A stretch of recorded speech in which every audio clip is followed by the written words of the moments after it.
بس لا لا، وفي الحته بتاعت يا زارع وردك يشبه لك، انا سامع صوته بيندهلك بيندهلك على مهلك ارقص. لا اله الا الله. إيه يا حاج اللي مصحيك لحد دلوقتي؟ ها ده انا قلت اتخمدت من زمان. ها لا مش عايز اخدك معاه فين. ده هو الحاج علي كان جات له الازمه فجاه كده فجريت بيه على ايه. منزل ستوري مين؟ هو منزل ستوري؟ لا والله ده ايه الغباء ده؟ وانا فيها طبعا مش كده؟ ابوظها خالص.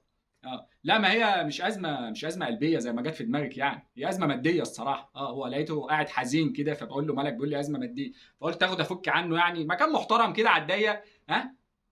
شفت المكان؟ بلاش محترم، هو مكان على الضيق، مش انا وهو بس اللي في الصوره ولا في حد في لا لا تمام، انا وهو بس لوحدنا طبعا. قلت اخد افك عنه يعني شويه. الحمد لله. ما انا عارف ان انا مش هتعدي على خير، وانا جاي كده حاسس اللي هو خير اللهم اجعله خير، لقيت مزاجي حلو اوفر، فقلت مش هتعدي على خير دي اكيد يعني.